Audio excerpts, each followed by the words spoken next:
चाल, ग्रहों की जो चाल है क्या वाकई जीवन को प्रभावित करती हैं?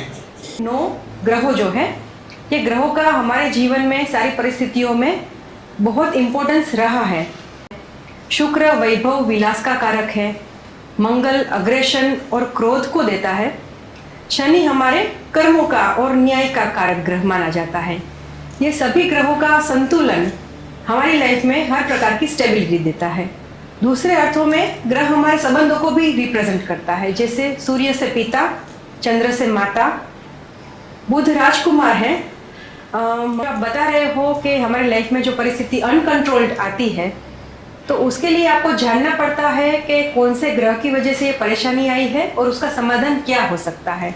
एक अच्छा ज्योतिष आपको सही मार्गदर्शक बन के आपको उसमें से निकाल सकता है।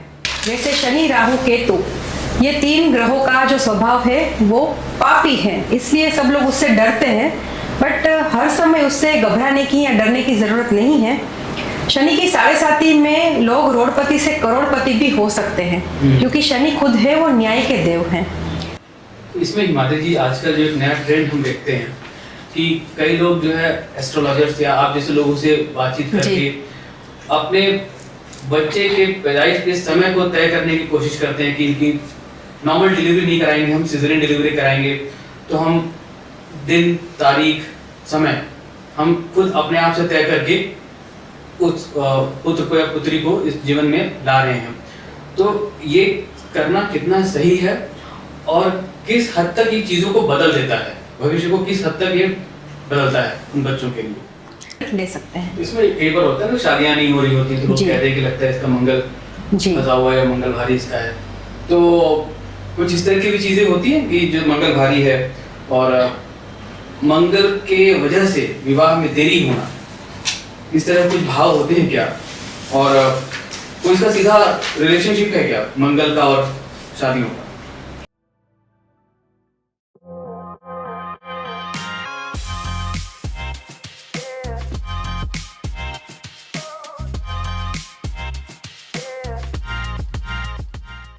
ग्रहों की चाल, जीवन के अदृश्य सूत्रकार।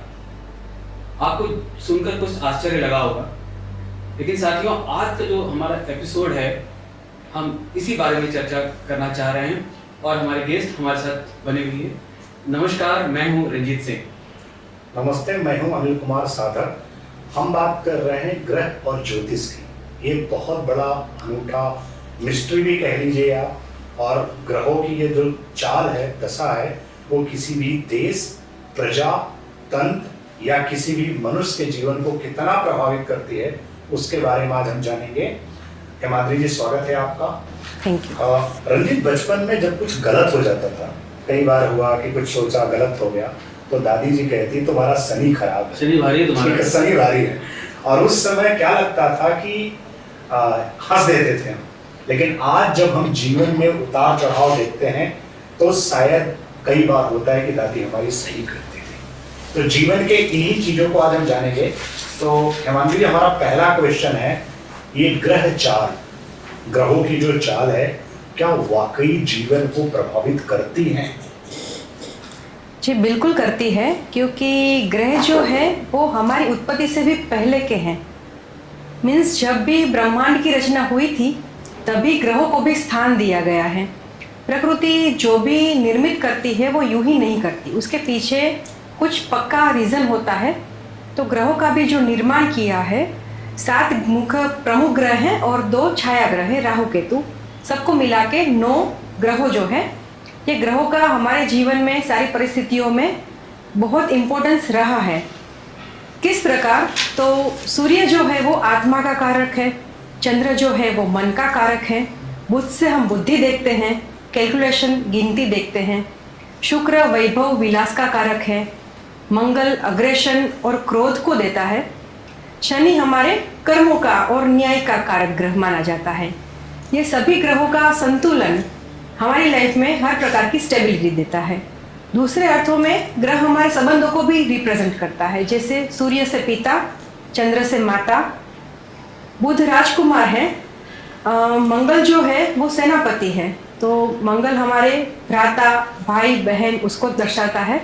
शनि जो है उससे हम लेबर्स या हमारे मेड या तो कोई वृद्ध व्यक्ति को दर्शाता है। तो जिस ग्रह का जो प्रभाव होगा उसके रिलेटेड आपको शुभ या अशुभ फल मिलेगा। ज्योतिष शास्त्र जो है वो ग्रहों नक्षत्रों के अधीन है। ये ग्रह हम साइंस में पढ़ चुके हैं, सूर्य के आसपास परिक्रमा करते रहते हैं, मूवमेंट करते रहते हैं। कुछ प्लेनेट जो है वो फास्ट मूवमेंट करते हैं। चंद्र हर 2 या 2.5 दिन में राशि बदलते हैं, इतनी फास्ट मूवमेंट करते हैं। और सबसे स्लो प्लेनेट जो है वो है शनि, जिसे एक राशि से दूसरी राशि में परिवर्तन करने में 2.5 साल लग जाते हैं। और यही ढाई पूरे 7.5 साल को हम बोलते हैं 7.5, अच्छा। जिससे हर लोग बहुत डरते हैं कि शनि की 7.5, मतलब वह उसकी चाल ही है, उसकी गति ही है।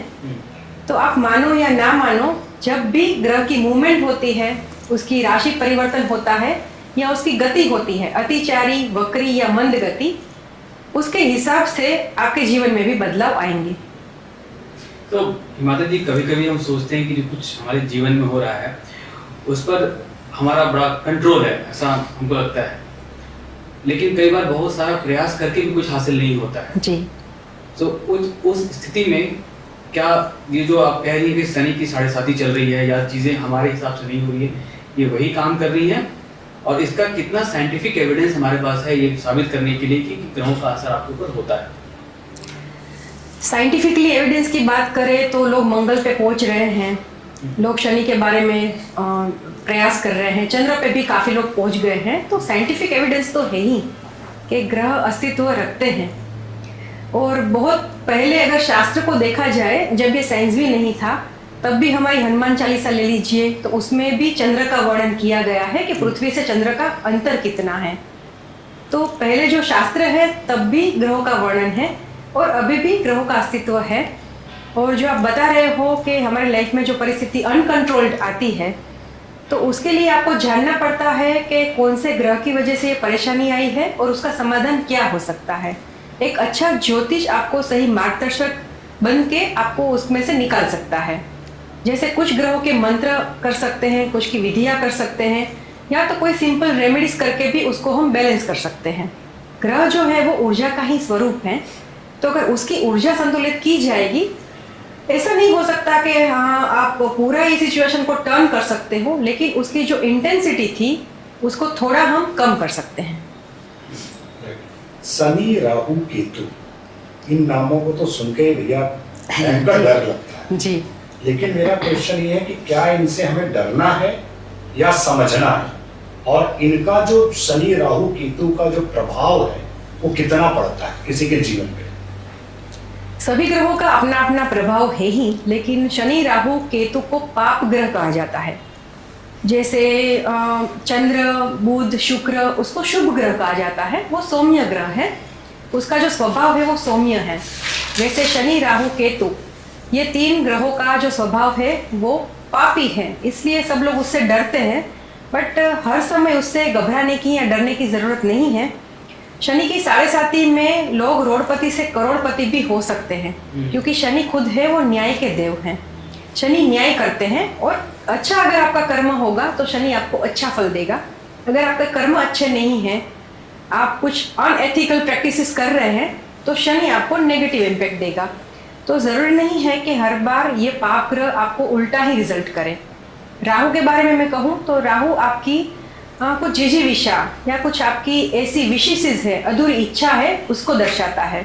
राहु शॉर्टकट का भी कारक है और भ्रमित ग्रह है।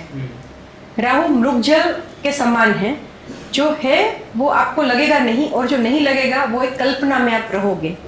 तो राहु ग्रह का जब इम्पैक्ट होगा तो व्यक्ति हमेशा एक कल्पना के मोड में रहता है, काल्पनिक जीवन में रहता है, वो रियलिटी को फेस नहीं कर सकता। उस समय अगर वो बैलेंस होके राहु को एक फेवरेबल जोन में रखकर देखे तो फेवरेबल रिजल्ट भी मिल सकते हैं। केतु की अगर बात करूं तो केतु त्याग और अध्यात्म का कारक है।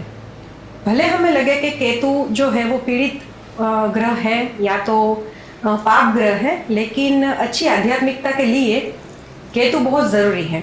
जिसकी भी पत्रिका में गुरु, केतु या शनि की कहीं ना कहीं इंटरकनेक्शन, युति प्रतियुति होगी या दृष्टि संबंध होगा, ये सारी टेक्निकल चीज़ें हैं, बट जिसकी भी पत्रिका में ये सब चीज़ें देखी जाती है वो अच्छा आध्यात्मिक इंसान बन सकता है। ये कई बार अभी आपने शायद जिक्र भी किया कि ग्रहों का वक्री हो जाना, जी तो ये जो वक्री हो जाने का मतलब क्या होता है, और अगर कोई ग्रह वक्री हो गए हैं तो उन स्थितियों में व्यक्ति विशेष को किस तरह की सावधानियां बरतनी चाहिए? बिल्कुल, सूर्य के इर्द गिर्द ये सारे ग्रह गतिशील रहते हैं, गति करते हैं। उनकी अगर एक नॉर्मल गति होगी तो वो मतलब अच्छी तरह से मूवमेंट करते हैं। कई बार क्या होता है कि ये ग्रह अपनी स्पीड से थोड़ा फास्ट मूवमेंट कर लेते हैं, उसको हम बोलते हैं अतिचारी ग्रह। और कई बार कुछ रीज़न की वजह से या ब्रह्मांड की जो मेथड है उसके हिसाब से थोड़ा वो स्लो चल लेते हैं, तो उसे हम मंद गति बोलते हैं।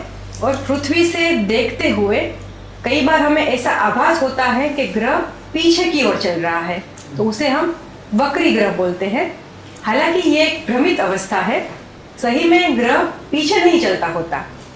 बट इसे हम एग्जाम्पल के रूप में अगर देखें तो हम अगर बस में ट्रैवलिंग कर रहे हैं, हम जा रहे हैं, तो जो पेड़ पौधे हैं वो हमें पीछे जाते हुए नजर आते हैं, पर सही में वो वही हैं, वो कहीं जा नहीं रहे हैं, हम आगे फास्ट जा रहे हैं। इसलिए जो पेड़ पौधे या कुछ इमारत है वो पीछे जाती हुई नजर आ रही है। वैसे ही ये घटना बनती है, पृथ्वी से देखने पर वो ग्रह हमें पीछे जाते हुए वक्री हो रहे हैं ऐसे दृष्टि करते हैं। तो ये वक्री ग्रहों की दशा है। वक्री में ग्रहों की इंटेंसिटी बहुत ज़्यादा बढ़ जाती है, यानी कि अगर ग्रह शुभ होगा तो अति शुभ फल देगा और अशुभ होगा तो अति अशुभ फल देगा। वक्री ग्रह से भी डरने की ज़रूरत नहीं है, आपको सिर्फ अपने हॉरोस्कोप चेक करवाने की ज़रूरत है या तो समझने की ज़रूरत है कि अगर अशुभ फल है, वक्री हो रहा है और अशुभ फल मिलने वाला है, तो उसकी इंटेंसिटी कितनी हम कम कर सकते हैं। तो इसी से जुड़ा हुआ मेरा सवाल है, बहुत सारे लोगों को मन में डर रहता है, या कह लीजिए कि astrology is dependent on the आपकी जन्म तारीख, जी, टाइमिंग एंड प्लेस पे। बहुत सारे लोगों को तो थोड़ा बहुत अगर टाइमिंग उनका इधर उधर हुआ है, क्या उसका भी प्रभाव पड़ता है? दूसरा जुड़ा हुआ क्वेश्चन है कि क्या जन्म की तारीख और समय वाकई में हमारा जो प्रिडिक्शंस है उसमें बहुत ज़्यादा बदलाव ला सकता है, और इसका कितना गहरा असर डालता है? जी बिल्कुल, एक्यूरेट प्रेडिक्शन के लिए एक्यूरेट पत्रिका होना ज़रूरी है, और वो तभी संभव होगा जब बर्थ डेट, टाइम और प्लेस एक्यूरेट होगा, क्योंकि उसमें थोड़ा भी 2-4 मिनट का भी फर्क हो जाएगा तो जो लग्न चार्ट होता है, राइजिंग चार्ट जिसको बोलते हैं, लग्न चार्ट मीन्स हमारी पत्रिका का फर्स्ट हाउस। हम जब जन्म लेते हैं तब पूर्व दिशा में जो राशि होगी उसे हमारी लग्न राशि माना जाता है, और जो राशि में चंद्र पड़ा होगा उसे हमारी चंद्र राशि माना जाता है। चंद्र राशि के अनुसार हमारा नाम डिसाइड होगा कि कौन सी ज़ोडिएक आ रही है, उसके हिसाब से नाम रखेंगे। बट मूल प्रभाव जो देता है वो लग्न राशि देता है। तो जब भी अगर समय में थोड़ा भी इधर उधर होगा तो लग्न चार्ट पूरा चेंज हो जाएगा, सारा भाव जो भी है उसकी कैलकुलेशन और सब बदल जाएगी। उस केस में एक्यूरेट रिजल्ट नहीं मिल पाएगा। और आपने दूसरा जो सवाल पूछा, तो जब हम जन्म लेते हैं तो हमारे पिछले कुछ कर्म के अनुसार वही पत्रिका हम लेकर जन्म लेते हैं कि पिछले जन्म के अनुसार जो भी लेसन्स लेने हैं, जो भी हमारा कार्मिक पेंडिंग है, वही प्रकार की पत्रिका हमारे सामने आएगी। 2 प्रकार के कर्म हैं, प्रारब्ध और क्रियामान। प्रारब्ध कर्म के जो हम कर चुके हैं, पास्ट, जो उसे हम चेंज नहीं कर सकते। हाँ जी, तो प्रारब्ध कर्म हमारी पत्रिका में रिफ्लेक्ट करेगा। जैसे पितृदोष है, तो पितृदोष अगर है तो पत्रिका में रिफ्लेक्ट करेगा ही, ये नियति है, इसे हम बदल नहीं सकते। हमारे हाथ में रह जाएगा क्रियामान, जो कर्म हम प्रेजेंट में करेंगे और अच्छे कर्म करेंगे तो कुछ शुभ फल की प्राप्ति होगी। इसमें हिमाद्री जी, आजकल जो एक नया ट्रेंड हम देखते हैं कि कई लोग जो है एस्ट्रोलॉजर्स या आप जैसे लोगों से बातचीत करके अपने बच्चे के पैदाइश के समय को तय करने की कोशिश करते हैं कि इनकी नॉर्मल डिलीवरी नहीं कराएंगे, हम सिजेरियन डिलीवरी कराएंगे, तो हम दिन, तारीख, समय हम खुद अपने आप से तय करके उस पुत्र को या पुत्री को इस जीवन में ला रहे हैं। तो ये करना कितना सही है और किस हद तक ये चीज़ों को बदल देता है, भविष्य को किस हद तक ये बदलता है उन बच्चों के लिए? बिल्कुल आपने सही कहा, अभी ये ट्रेंड बहुत चल रहा है। अभी क्या कारण है कि सिजेरियन बहुत बढ़ रहे हैं? पहले के टाइम पे नॉर्मल डिलीवरीज होती थी तो समय का कुछ अंदाज था नहीं, अभी के टाइम में लोग मुहूर्त दे के करते हैं, डॉक्टर्स पहले से बता के रखते हैं कि 1 वीक के अंदर आप डेट ले लीजिए। तब हमारे पास लोग आते हैं कि ये 1 वीक का टाइम है, तो उसमें से कौन सा शुभ मुहूर्त है या कौन से टाइम पे हमें ये सब चीज़ें करनी चाहिए। बट दूसरा भी एक आध्यात्मिकता का एक सिद्धांत है, प्रकृति में एक पत्ता भी हमारी मर्जी से नहीं हिलता। तो इसको आप थोड़ा आउट ऑफ द ट्रैक जाके आप समझिए, स्पिरिचुअल अपने स्क्रिप्चर के हिसाब से समझिए। अगर कोई व्यक्ति बोलता है कि हमें हमारा बच्चे का चेक करना है और टाइम करना है, तो वो भी उसकी नियति है, तभी वो बोल रहा है। वो बच्चे को उसी टाइम पे जन्म लेना है, हम सिर्फ निमित्त मात्र बनते हैं। बाकी अगर हम देखें या ना देखें, उसकी नियति फिक्स है, उसमें हम बदलाव नहीं ला सकते। यह सिर्फ एक मन की शांति है कि हाँ, हमने सोच समझ के हमारे बच्चे का जन्म करवाया, बट फिर भी उसकी नियति में वही होना होता है और वो वही समय पर जन्म लेता है। आप ऐसा कहना चाह रही हैं कि जो भगवान है या जो भी शक्ति है, वो शक्ति आपके मार्फत वही समय बता रहे वही समय हैं, बता होना चाहिए था उसके। और अगर आप कई प्लानिंग भी कर लेंगे तो कई बार ऐसा होता है, होगा नहीं, लास्ट मिनट में डॉक्टर कुछ कह देगा या सिचुएशन सर्कमस्टेंसेस ऐसे आ जाएंगे कि होगा नहीं। इसका मैं एक दूसरा भी एग्जांपल आपको देना चाहूंगी। एक उसके पहले कि आप उस पर जाएं, जी, अगर आप पिछले 1-2 साल में जितने, तो ऐसे कितने केसेस आपके पास आते होंगे इस तरह की चीजों के लिए अंदाजन? आते हैं रेगुलरली, कुछ कुछ केस आते हैं, बट कई बार ऐसा भी होता है कि हम सिजेरियन की डेट देते हैं कि अभी 5-6 दिन अच्छा समय नहीं है, तो 1 वीक के बाद आप करो, और उसका पहले भी कोई ना कोई रीजन से हो जाता है। ऐसे भी केसेस बनते हैं। अच्छा। क्योंकि उसकी जो नियति होगी तभी होगा, और काफी लोगों का हम जो टाइम बोलते हैं एक्यूरेट वही टाइम पे भी हो जाता है, तो वो उसकी नियति है।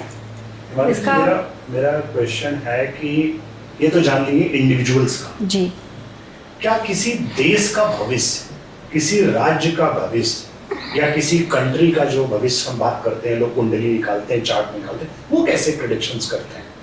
बिल्कुल, मतलब जैसे व्यक्ति की पत्रिका होती है, वैसे देश और राज्य की भी पत्रिका होती है, और उसके ऊपर भी कौन से पाप ग्रह शुभ ग्रह का असर है उसके हिसाब से प्रिडिक्शन किया जाता है।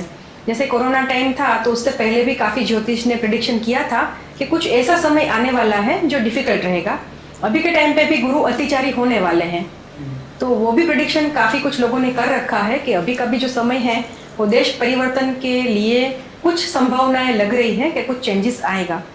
तो बिल्कुल ये भी संभव है। तो मैंने कई लोगों के सुना है ऐसा कि ये, और काफ़ी लोगों का प्रेडिक्शंस मैंने फरवरी-मार्च में देखा था, जी, तो उन्होंने प्रेडिक्शंस किए थे कि वॉर की संभावना हो सकती है, जी, या कह लीजिए कि कुछ नेचुरल क्लाइमेटी हो सकती है, जी, और स्टॉक मार्केट के बारे में। तो मतलब रियली क्या कोई प्रेडिक्ट कर सकता है कि इस देश में, इस समाज में, इस कंट्री में ऐसा हो सकता है? देखिए, ज्योतिष शास्त्र जो है वो कोई कल्पना के अनुसार नहीं है, वो प्योरली कैलकुलेशन बेस्ड है। सपोज के किसी के अष्टम भाव ने शनि या मंगल की दृष्टि आ रही है, तो हम 100% आंख बंद करके बोल सकते हैं कि कुछ ना कुछ हेल्थ के रिलेटेड चीज़ आएगी और सर्जरी होने के चांसेस हैं। अगर किसी के लग्न में शुभ फल है, तो हम बोल सकते हैं कि इनका स्वभाव ऐसा ही होगा। लग्न में पाप ग्रह है, तो हम बोल सकते हैं कि थोड़ा इनका स्वभाव इलॉजिकल होगा, या तो कहीं ना कहीं अनरियलिस्टिक प्रैक्टिसेस में ये बंदा जा सकता है। जैसे एब्रोड के भी हम योग इसी प्रकार से बोल सकते हैं कि कब एब्रोड के योग बन रहे हैं। तो वैसे ही ये सारी भी जो घटनाएं हैं वो कैलकुलेशन बेस्ड हैं, उसमें कोई शक्ति या कोई उसका कोई रोल ही नहीं है। 100% जो भी खगोलीय घटनाएं बन रही हैं, जो भी राशि परिवर्तन कर रहे हैं प्लेनेट, उसके हिसाब से नक्षत्र का जो भी गणतरी है, वो सभी के माध्यम के द्वारा ही ये प्रेडिक्शन होते हैं, तो वो मेरे हिसाब से तो एक्यूरेट ही होते हैं। तो जीवन में लगातार असफलताएं अगर मिल रही हैं किसी को, जीवन में सक्सेस नहीं मिल रही, तो भारी मन डरता है, यार कौन सा ग्रह, कौन सा नक्षत्र हमारा गड़बड़ चल रहा है। तो ज्योतिषी उपाय से अगर देखा जाए तो ऐसे क्या चीजें हो सकती हैं जो आदमी इन सब चीजें, तो आपने कहा प्रारब्ध होता है, अगर उसकी प्रारब्ध में लिखा ही असफलता है, अनसक्सेसफुल होना है, तो क्या उसके बाद भी ज्योतिषी प्रभाव से हम उसको ठीक कर सकते हैं, या एटलीस्ट सर्वाइवल मोड में ला सकते हैं, या बैलेंसिंग कर सकते हैं? क्या ऐसा कुछ होता है, कर सकते हैं? बिल्कुल, ये सवाल का जवाब मैं इस तरह से देना चाहूँगी कि असफलता बहुत ब्रॉड कॉन्सेप्ट है। तो अगर असफलता रिलेशनशिप में है तो हम सप्तम भाव चेक कर सकते हैं कि उनका सप्तम भाव क्या बन रहा है, उस पर कौन से ग्रह की दृष्टि है। अगर बिजनेस से जुड़ी हुई असफलता है तो हमें 10th हाउस देखना पड़ेगा, 10वें भाव पे कौन से ग्रह का इफेक्ट है, 10वें भाव का मालिक कहाँ पे बैठा हुआ है। और हेल्थ से जुड़ी हुई कुछ असफलताएं होगी तो वो 6th और 8th हाउस से हम देख सकते हैं। तो ज्योतिष में इसका समाधान आपको 100% मिलेगा, लेकिन उसमें भी संभावनाएं देखनी पड़ेगी। कुछ केसेस ऐसे होते हैं कि जिसमें से 100% क्योर हो सकते हैं, और कुछ मूल पत्रिकाएं इतनी डैमेज हैं तो उसमें 100% रिजल्ट लेना मुश्किल होगा, बट फिर भी हम आशा नहीं छोड़ सकते। तो इसलिए हम कुछ रेमेडीज या ग्रह नक्षत्र की कुछ रिचुअल्स करके भी हम कुछ रिजल्ट ले सकते हैं। इसमें कई बार होता है ना, शादियां नहीं हो रही होती तो लोग जी। कहते हैं कि लगता है इसका मंगल जी फंसा हुआ है या मंगल भारी इसका है।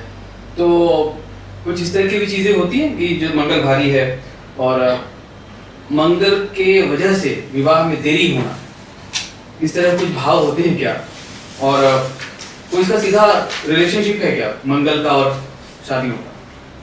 जब पत्रिका के 12 भावों में 1st, 4th, 7th, 8th और 12th ये भावों में आपका अगर मंगल बैठा होगा, यानी कि मंगल ग्रह ये 5 भाव में होगा, तो कहा जाता है कि मांगलिक पत्रिका है, या तो इस कुंडली में मंगल है। अभी मंगल क्या है, वो अग्रेशन का कारक है, तो वो कोई भी चीज को बहुत अग्रेसिव कर देगा। तो ऐसे समय पे ऐसा होता है कि सामने वाले बंदे की भी मांगलिक पत्रिका होना जरूरी है, क्योंकि ये एनर्जी को हमें बैलेंस करना है। तो अगर लड़का है उसकी कुपत्रिका में ये भाव में मंगल है, तो लड़की भी यही भाव में मंगल वाली होनी चाहिए। ये हमारा ट्रेडिशनल ज्योतिष कहता है, लेकिन अभी के आधुनिक ज्योतिष में काफ़ी चेंजेस आए हैं। इसको साइंटिफिकली समझा गया है, क्योंकि पहले के टाइम पे क्या था, शादी की उम्र बहुत कम थी, इसलिए वो एनर्जी हम बैलेंस करते थे। अभी के टाइम पे आप देखो 25, 30, 35 की एज पे लोग शादी कर रहे हैं। मंगल ग्रह की जो खुद की आयु है वो है 28 ईयर्स, यानी कि ऐसा भी कहा जाता है कि 28 साल में मंगल उतर जाता है, या तो उसकी इफेक्ट जो है वो कम हो जाती है। तो अगर 30, 32, 35 साल में कोई शादी कर रहा है तो ऑलरेडी उसकी मंगल की जो आयु निकल चुकी है मंगल ग्रह की, तो उसके हिसाब से उसकी जो इफेक्ट है वो कम हो गई है। और फिर भी दूसरी भी काफ़ी रिचुअल्स होती हैं, मंगल के जाप या मंगल ग्रह का होम, उससे भी हम एनर्जी को बैलेंस करके कर सकते हैं। तो काफ़ी कुछ चीज़ें मिथ हैं, काफ़ी कुछ सत्य है, लेकिन आधुनिक जो हमारा युग है उसमें प्रैक्टिकली उसका इतना लॉजिक नहीं है। इसमें हिमाद्री जब आप चर्चा करते थे तो मुझे एक पुराना किस्सा याद आ गया। किस्सा बोले तो एक अनुभव याद आया कि हम लोग कुछ स्टडी कर रहे थे, तो स्टडी में एक साइकोमेट्रिक टेस्ट होते हैं हमारे एचआर में, काफ़ी हम लोग इसको यूज़ करते हैं। तो उस टेस्ट में मुझे पता चला कि एक कंपैटिबिलिटी टेस्ट होता है जी।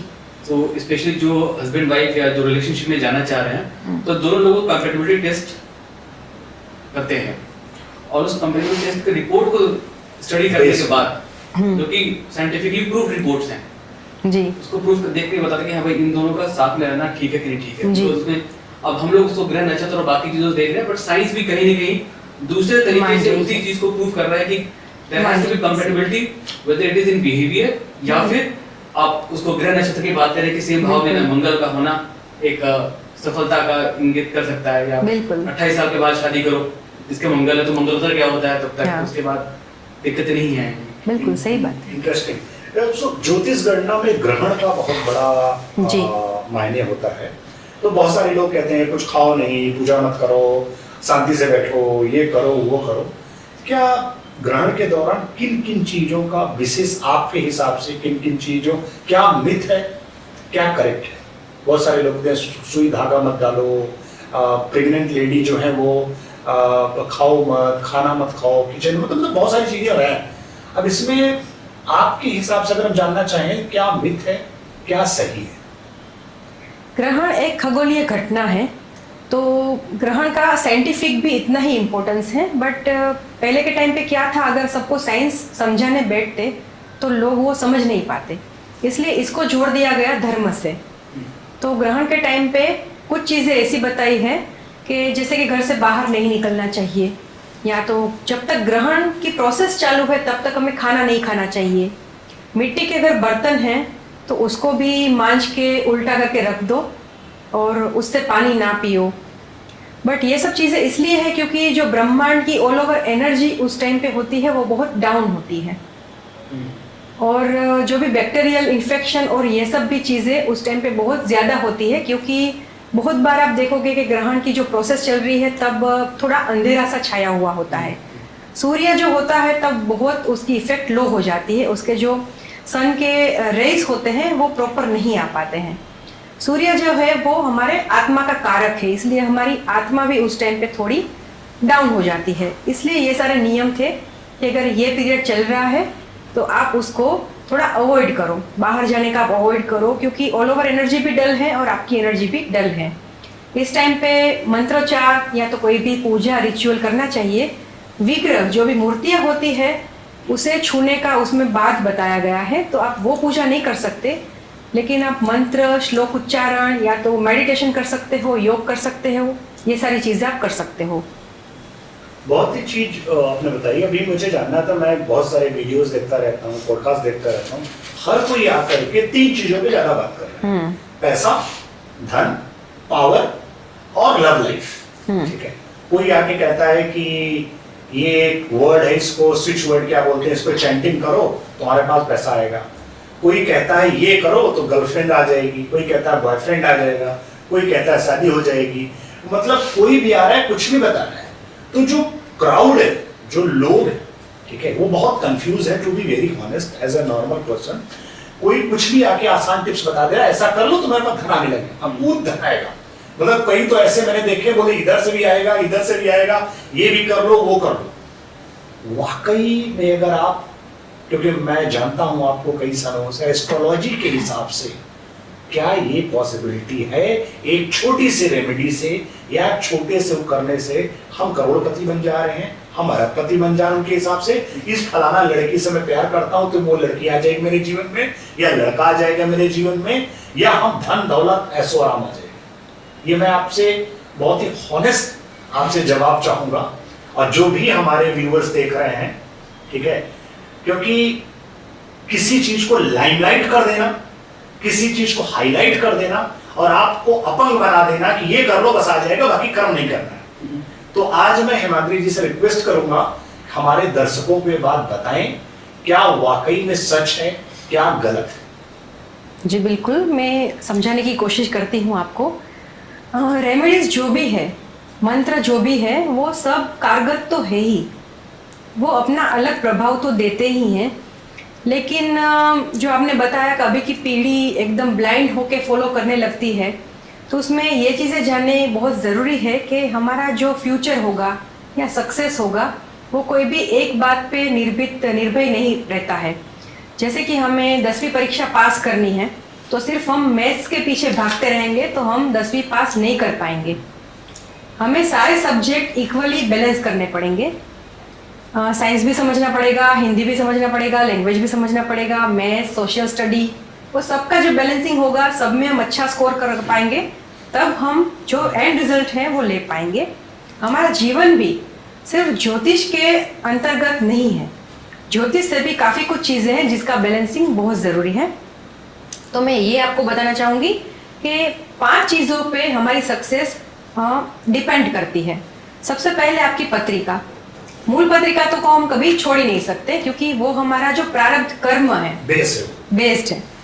तो पत्रिका जो है वो हमें मार्गदर्शन देती है कि हमारे जन्म में क्या हम लेके आए हैं, क्या क्या भुगतना है, क्या चीज़ें हैं और क्या फ्यूचर में होगा, हेल्थ कैसी है, स्वभाव कैसा है, पैसा कैसा है, फैमिली सुख क्या है, वो एक हमें गाइडेंस मिल जाता है पत्रिका से।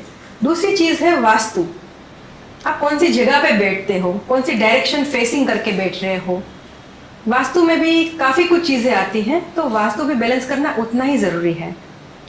तीसरी चीज़ आती है जो आपके कर्म, उस पर हमने बात की, प्रारब्ध और क्रियामान। तो प्रारब्ध कर्म आपके कौन से हैं और कर्म भी पीढ़ी दर पीढ़ी भी आते हैं वारसाई रूप से। फॉर एन एग्जाम्पल, अगर मेरे फादर ने कुछ लोन लिया है और वो नहीं रहे या तो वो नहीं पे कर पाएंगे, तो वो लोन फिर मुझे चुकाना होगा। वैसे ही अगर हमारे पितरों ने कुछ गलत कार्य किया होगा तो वो भी पीढ़ी में आएगा, तो वो भी कर्म में माना जाएगा, वो भी हम भुगतते हैं, भले हमारा उसमें कुछ लेना देना नहीं है। तो तीसरा है कर्म, कि हम कौन से कर्म लेके आए हैं। पहले तो रेमेडी की बात बाद में है, पहले इस सबको हमें समझना पड़ेगा कि क्या क्या चीजें हमारे पास है। चौथा है, अगर आपके जीवन में कोई गुरु है, कोई स्पिरिचुअल कोच है, स्पिरिचुअल गाइड है, और कौन सा आपको गाइडेंस मिल रहा है। अभी के टाइम पे आप देखोगे कि लोग मिसगाइड ही ज्यादा हो रहे हैं, गाइडेंस की कमी है। पहले के टाइम पे, जैसे मैं ब्राह्मण फैमिली से हूँ, तो हम जब छोटे थे तभी हमें एक गुरु दे दिए जाते हैं। मंत्र भी तभी फलीभूत होते हैं जब वो गुरु के द्वारा दिए गए हों। तो गुरु शिष्य प्रणालिका थी, अभी के टाइम पे वो भी कम होती नजर आ रही है। किसी के पास गुरु लाइफ कोच होते नहीं है, इसलिए मिसगाइडेड होके जो भी समझ में आता है वो करते रहते हैं। पांचवी चीज है आपके ब्लेसिंग्स एंड कर्स। चारों चीज आपने ठीक की, बहुत सब अच्छा है, पैसों का सुख है, आपने पैसों के मंत्र भी किए, बट एक आपके घर का मेड, सिक्योरिटी वाला या कोई भी छोटा इंसान, आप उसे इतना टॉर्चर कर रहे हो कि वो रोज आपको हाई दे रहा है, कर्स दे रहा है। तो कितना भी आप आपकी पत्रिका वास्तु स्ट्रॉन्ग करोगे, उसकी हाई भी आपको लगेगी। तो आपको ब्लेसिंग्स भी लेने हैं। ये जब पांचों चीजों का बैलेंस होगा, तब जाके कुछ आप अच्छा कर सकते हो, आप सफल हो सकते हो। मेरी समझ तो ये कहती है। तो साथियों, आज के एपिसोड में जहां हमने बात की ग्रहों की चाल और समझने की कोशिश की कि क्या वो हमारे जीवन के अदृश्य सूत्रधार हैं, हिमाद्री जी ने बहुत डिटेल में हमें चीज़ों को समझाया। और मैं कहूँ तो मेरी तो आंखें खुल गई कि किस तरह से ये ग्रह प्रभाव डालते हैं, कैसे प्रारब्ध और हमारे कर्म भी प्रभाव डालते हैं। मैं चाहूँगा कि आप भी इन सब चीज़ों पर ध्यान दें और अपने जीवन को और बेहतर बनाने की कोशिश जारी रखें। हम मिलेंगे अगले एपिसोड में कुछ नई चर्चा को आगे बढ़ाने के लिए। हमसे जुड़ने के लिए आज आपका बहुत बहुत धन्यवाद। नमस्कार। अगले एपिसोड में हम जानेंगे विज्ञान और चमत्कार का जो मिश्रण है। इस डिस्कशन को हम कंटिन्यू करते हैं। देखते रहिए, हमें जगते रहिए। सीताराम।